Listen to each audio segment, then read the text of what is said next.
odayaasha xildhibaanada iyo waxgaradka beel ka mid ah beelaha degmada Ceelafweyn ee galbeedka gobolka Sanaag oo maanta la hadlay warbaahinta ayaa ka warbixiyay halka uu ku dambeeyay dilkii loo geystay taariikhdu markay ahayd 5 bishii 9aad 2018 marxuumadii la oran jiray Rooda Cali Cadde oo lagu dilay degmada Ceelafweyn taasoo ay sheegeen odayaasha iyo waxgaradkani waa siday hadalka u dhigeen ilaa iyo haatan inaan wax laga qaban arintaas gacan ku dhiglihii gabadhaas dilayna ay dawladdu soo xidhay ilaa iyo haddana aan la qisaasin ama aan laga heshiin dilka uu geystay sidoo kale waxay ka codsadeen xukuumadda uu madaxweynaha ka yahay mudane Muuse Biixi Cabdi in arrintoodaas hoos loo eego oo wax laga qabto iyagoo amuurahaas iyo amuuro kale oo faahfaahsan ka hadlayna waxay yiraahdeen gabadhii Rooda Cali Maxamed ee dhimatay 5 bisha 9aad 2018 markii hore waa tii Ceelafweyn dhibaato badan ka dhacday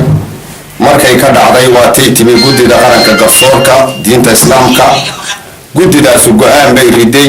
dawladuna goobjoog bay ka ahayd irgooyin badanina goobjoog bay ka ahaayeen reer Ceelafweyn goobjoog bay ka ahaayeen guddidaas go'aankay gaadhay wuxuu ahaa ee la wada qaatay in wixii markaa dhintay ee markaa mootanaa laga qaato diyo wixii dambe ee dil geystana sharciga la horkeeni doono arrintaa Rooda Cali Cadde ee dilkeedu xilligaasu dabadeed buu yimid arrintii waa la ogaa waanu iska warbixinay nabadgelyada aanu u hoggaansanay go'aankii aanu qaadanay baanu cid ku sugaynay waa tii dhowr jeer la yimi waa tii ay ahayd in diinta islaamka lagu xukumo ciddii kale dil geysata annagu kii baanu qaadanay kii baanu sugaynay haddeerna sugaynaa waxaanu u sheegaynaa haddaba dawladda iyo guddidii go'aanka gaadhay iyo ergooyinka iyo Somalilandba annagu nabadgelyaanu haynaa waxaanu sii sugaynaa go'aankii haddaan la fulin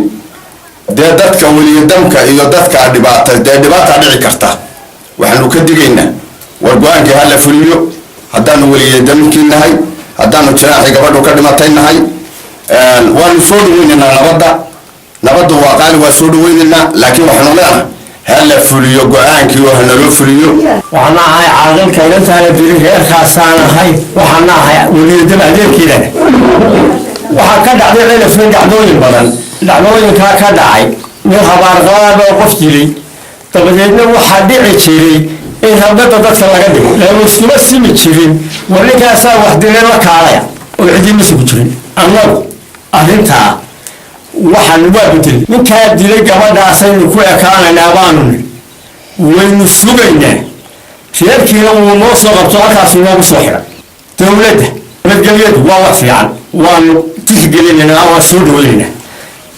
yarka ka qabtay anigu iyagoo wadaya meelaha hubkoodii iyo qoryahoodii sidii baanu hayaa al'aan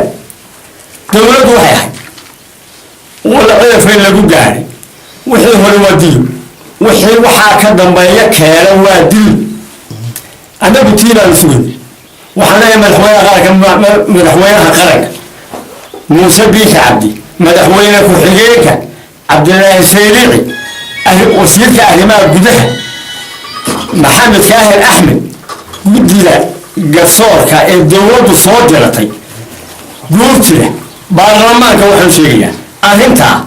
watay dawladdu gaadhay go'aan laga soo saaro go'aankeenu yeerinaa beelin annagu nabadgelyadiisa baanu haynaa sidii baanu sugaynaa dad meelaha ka hadlana annaga nama quseeyaan dhacdadu Ceelafweyn bay ka dhacday baxsigal baa inantaa lagu dilay sidii baan arrintaa Ceelafweyn ugu sugaynaa waxaan ka hadlayaa inantaa Rooda Cali Maxamed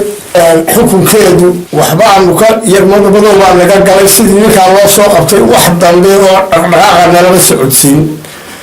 intaa waxaanu dhageysanaynaa annaguna wixii sidii loo kaxeeyo waxbana waxama odhan ka dambeyn dil xunna uu ahaayo fool xun ilaa xad umul gurigeedu baas lagu jarjara bay ahayd waxaanu ahayd cid kasta oo islaysay waa la hormarinayaa geeridaa xun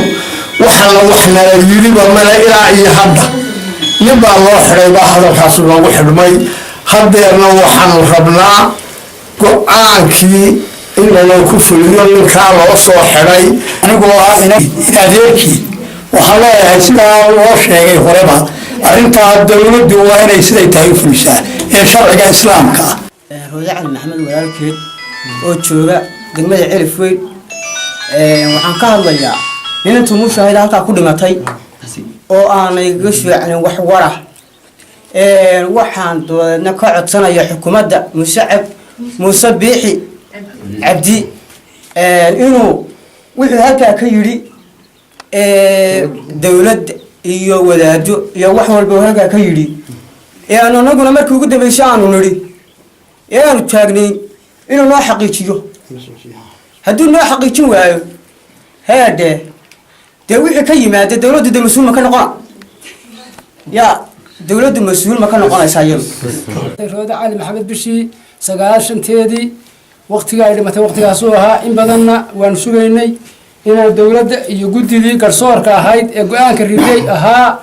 waa qisaas wixii magta ahaa la xukumay ka dambeeya waa qisaas ayaanu sugaynay haddana halkii baanu joognaa qisaastii baanu doonaynaa in xaqa la horgeeya aan doonaynaa waafisiyadana nabadgelyada waa ilaalinaynaa dowladda Soomaaliyeed saasaanu sheegnay iyo dadweynaha iyo kulli muslimiinta oo dhan dhammaantood anigoo jaamac Sidi Cabdi Aadan oo gabadha sodogeed ah iyo dadka waalidiinta ah waatii dowladdu timi waa kay guddi diin islaami oo diinta ku xukumaysa timi waatii dad badan dhinto rabada noqday waatii wixii hore la xukumo leeyihiin waxaas waa ma kala guddi loo kala gudto wixii dambe ee dhacay dil khaad oo xaq darro oo dhacana si loo soo ururiyo waa dirbay waa qisaas bali ilaahay wuxuu yidhi fu bil aadi in al aada kana masuulan bal intaan ku niyada min taasayay ilaahay aayad kale wuxuu ku yiri walakum fil hayati qisaas ya ulul albab dadka dhan lama hadlo ma waxa weeye dadka caqliga ah oo saaxiibka umarada culimada dadka ehlul uquusha waxa markaa annagu tiibaanu sugaynaa Ahmad Mursal Askar Star TV Ceelaf Weyn